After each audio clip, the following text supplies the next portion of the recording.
নমস্কার বন্ধুরা, আমি তুহিন আর আমার কিচেনে আপনাদের সবাইকে স্বাগত। বেগুনি তো আপনারা সবাই কম বেশি ভালোই বানাতে পারেন, কিন্তু আমি আজকে বেগুনিটা এমনভাবে বানিয়ে দেখাবো, গেস্ট আসার কিছুক্ষণ আগে বানিয়ে রাখলেও, মানে আধ ঘন্টা আগে বানিয়ে রাখলেও আপনার বেগুনি কিন্তু খাস্তা মচমচেই থাকবে। অনেক সময় গেস্ট আসার পরে আমরা বেগুনিটা গরম গরম ভেজে দিই, কারণ বেগুনিটা যাতে গরম গরম খাস্তা পায়। কিন্তু আমি এখানে এমনভাবে বেগুনিটা বানিয়ে দেখাবো যাতে বেশ মচমচে খাস্তা ঠিক 15 মিনিট থেকে আধ ঘন্টা অবধি একদম ভালোভাবে থাকে।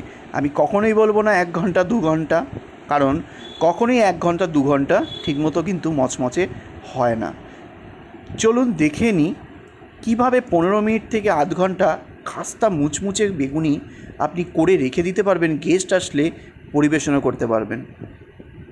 চলুন তাহলে দেখে নেওয়া যাক। বেগুনি বানানোর জন্য প্রথমেই আমি যেটা নেব, প্রথমে একটা বড় বাটি নিয়ে নিতে হবে, কারণ প্রথমেই বানিয়ে নিতে হবে ব্যাটার। কারণ ব্যাটারের কাজটা আগে রেডি করে তবেই কিন্তু বেগুন কাটবেন। বেগুন কেটে নিলে কিন্তু বেগুন কালো হয়ে যায়, তাই ব্যাটারটা সবসময় আগে করবেন। এইবার নিয়ে নেবো একটা ছাঁকনি বা স্ট্রেনারের মধ্যেই কিন্তু পুরোটাকে ছেঁকে নিতে হবে। ব্যাটার আপনাকে স্মুথ করতে হবে, তার জন্য কিন্তু ছাঁকনিতেই পুরোটা ছেঁকে নিতে হবে। কোনো ব্যাটারের মধ্যে যেন লাম্পস না থাকে, লাম্পস ফ্রি আপনাকে ব্যাটার তৈরি করতে হবে। এটা হচ্ছে প্রথম শর্ত বেগুনি বানানোর। এইবার প্রথমেই দিয়ে দেবো হাফ কাপ ছোলার ডালের বেসন, হাফ কাপ চানা বেসন। এইবার দিয়ে দেবো মেজারমেন্ট কাপের 1/3 চালের গুঁড়ো, অ্যাড 1/3 কাপ রাইস ফ্লাওয়ার। এইবার দিয়ে দেবো স্বাদ অনুযায়ী নুন। নুনটা কিন্তু একটুখানি কমই দিতে হয় বেগুনের ব্যাটারে। যত কম একটুখানি নুন ব্যবহার করবেন তত কিন্তু মুচমুচে খাস্তা বহুক্ষণ থাকবে। নুন দিলেই কিন্তু বেগুন থেকে প্রচুর পরিমাণে জল ছাড়ে। আর বেগুনি করার পরে একটু চাট মশলা বা বিট লবণ ছড়িয়ে দিলে বেগুনি কিন্তু খেতে অপূর্ব হয়, তাই এই টিপসটাও মাথায় রাখবেন। এইবার এটাকে ভালো করে ছেঁকে নিতে হবে। তার আগে দিয়ে দেবো খুব সামান্য পরিমাণে 2 পিঞ্চ পরিমাণে হলুদের গুঁড়ো, 2 পিঞ্চ টারমারিক পাউডার। এইবার ফাইনালি এটাকে ভালো করে ছেঁকে নেব। দেখুন খুব সুন্দরভাবে আমি এটাকে হাতে টাকিয়ে টাকিয়ে ছেঁকে নিলাম। এইবার পরিমাণ মতো জল দিয়ে দিয়ে একটা থিক টাইট ব্যাটার বানাতে হবে, যাতে বেগুনের গায়ে খুব সুন্দরভাবে কোট হয়। পাতলা ব্যাটার করলে কিন্তু বেগুনটা কিন্তু গায়ের মধ্যে, মানে বেগুনির গায়ে কিন্তু এই ব্যাটারটা লেগে থাকবে না, আর বেগুনিও কিন্তু ছেড়ে ছেড়ে যাবে। এইবার ভালো করে ফেটিয়ে নেব। এই মুহূর্তে খুব সুন্দরভাবে ফেটিয়ে নেওয়ার পর এর মধ্যে দিয়ে দেবো 2 পিঞ্চ পরিমাণে কালো জিরে দিয়ে আবারও কিছুক্ষণ ফেটিয়ে নিতে হবে। এইবার আমি একটা জিনিস ইউজ করব, সেটা হলো ইনো। এই ইনোটা 2 পিঞ্চ দিলে বেগুনিটা বেশ ফুলো ফুলো হবে আর বহুক্ষণ এটা শক্ত থাকবে। এই ইনো বা খাই সোডা, মানে খাবার সোডা 2 পিঞ্চ যদি দেন তাহলে কিন্তু বহুক্ষণ বেগুনিটা মচমচে থাকবে। কিন্তু এই খাবার সোডাই যদি অত্যাধিক দেন, হয়তো আপনার বেগুনি অনেকক্ষণ, মানে প্রায় আধ ঘন্টার উপরে শক্ত থাকবে, কিন্তু বেগুনির সেই স্বাদ কিন্তু আসে না। তাই খাবারের সোডা বা ইনো পরিমাণটাও আপনাকে বুঝতে হবে। তাই 2 পিঞ্চের বেশি 1 পিঞ্চও বেশি দেবেন না।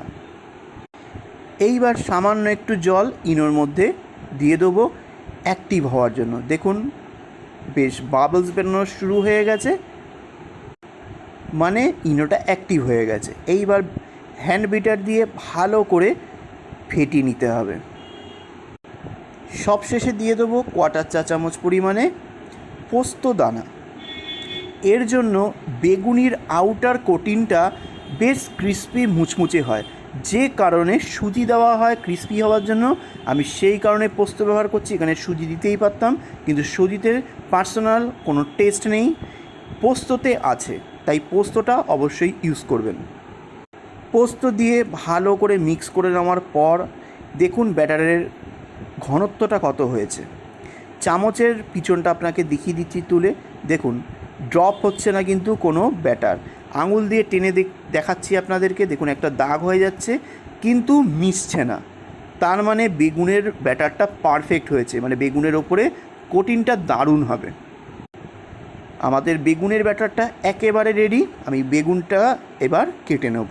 ব্যাটারটা সাইডে রেখে একটা বেগুন নিয়ে নিয়েছি। এবারে প্রথম যে কাজটা করতে হবে, বেগুন কেটে কিন্তু আর ধোয়া যাবে না। বেগুন এমনিতেই জলে একটা সবজি, সেখানে জল দিলে আরও ময়েশ্চার কিন্তু গেইন করবে। তাই বেগুন কাটার আগে অবশ্য করেই ধুয়ে নেবেন। ধুয়ে নিয়ে আমি ভালো করে মুছে নিয়ে এবার বেগুনটা দুপাশ থেকে কেটে নেব, যাতে সমানভাবে বেগুনির টুকরোগুলো হয়। এবার একটা একটা করে স্লাইস আপনাদেরকে কেটে দেখাচ্ছি। দেখুন কেমনভাবে আমি কাটলাম, আর থিকনেসটা আপনারা আশা করি বুঝতে পারছেন ভিডিওতে। ঠিক এরমভাবেই করবেন, অত্যাধিক পাতলা করবেন না, ঠিক রাস্তার দোকানের মতো। ইদানিং যা রাস্তার দোকানের বেগুনি আছে তাতে ব্যাটারটাই মুখে পড়ে, কিন্তু কোনো বেগুনের কোনো অস্তিত্ব খুঁজে পাওয়া যায় না। তাই একটু মোটা রাখবেন, যেভাবে আপনাদেরকে ভিডিওতে দেখাচ্ছি। এইভাবে করলে বেগুনি হবে দুর্দান্ত, আপনারা খুব এনজয় করবেন বেগুনিটা খেয়ে। এই সেমভাবে আমি বাকি বেগুনির স্লাইসও কেটে নেব পরপর। চলুন এইবার ফাইনালি ভেজে নেওয়ার পালা, দেখে নিই। আমি অলরেডি একটা কড়াই নিয়ে নিয়েছি। কড়াইটার মধ্যে পরিমাণ মতো তেল নিয়ে নিয়েছি, যাতে ডুবো তেলে আমি বেগুনিটা ভাজতে পারি। আর অবশ্যই ডুবো তেলে ভাজবেন, আর তেলটাকে কিন্তু মিডিয়াম ফ্লেমে ভালো করে গরম করে নিতে হবে। অত্যাধিক কিন্তু হাই ফ্লেমে করবেন না, তাহলে কিন্তু বেগুনিটা দেওয়া মাত্রই কিন্তু পুড়ে যাবে। এবারে ব্যাটারে চুবিয়ে আমি বেগুনিটাকে এক এক করে তেলের মধ্যে ছেড়ে দেবো, আর মিডিয়াম ফ্লেমে ভাজবো। আর তেলে দেওয়ার পর হাতা দিয়ে বেগুনির ওপরে কিন্তু তেলটা কিন্তু ছিটিয়ে দিতে হবে, যাতে উপরের যে পিঠটা আছে সুন্দরভাবে কুক হয় এবং সঙ্গে সঙ্গে বেগুনিটা ফুলে ওঠে। এটা কিন্তু আরেকটা টিপস অবশ্য করেই কিন্তু করতে হবে। তারপরে উল্টে পাল্টে ভালো করে ভেজে নিতে হবে। দেখুন বেশ গোল্ডেন ব্রাউন করে ভেজে নিয়েছি, আর কতটা ফুলেছে আশা করি বুঝতে পারছেন। এবার এটা তুলে নেব। নেক্সট ব্যাচে সেমভাবে আমি একটা বেগুনি দিয়ে দেবো, আর তেলটাকে বেগুনির ওপরে ছিটিয়ে ছিটিয়ে দিতে হবে, তবেই কিন্তু বেগুনটা ফুলবে খুব সুন্দরভাবে। এবার যখন দেখবেন যে বেগুনটা ফুলে উঠেছে আর বেশ একটু হালকা লাল লাল রং ধরেছে, তবেই কিন্তু আরেকটা বেগুনি এর মধ্যে দিতে হবে।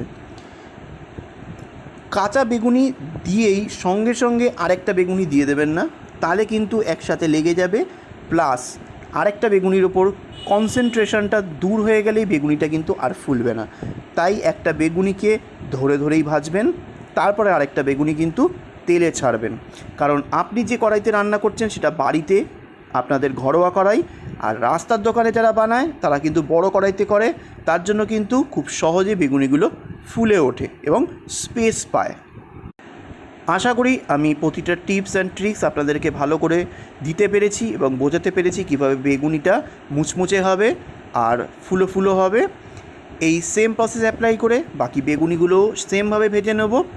আর আজকের রেসিপিটা আপনাদের কেমন লাগলো, যদি ভালো লাগে অবশ্যই কমেন্ট করবেন, আর বন্ধুদের সঙ্গে বা পরিবার পরিজনের সঙ্গে রেসিপিটা শেয়ার করবেন। আর ভালো লাগলে অবশ্যই সাবস্ক্রাইব করে বেল আইকন ক্লিক করার পর অল বাটন ক্লিক করে পাশে থাকার অনুরোধটা রইল।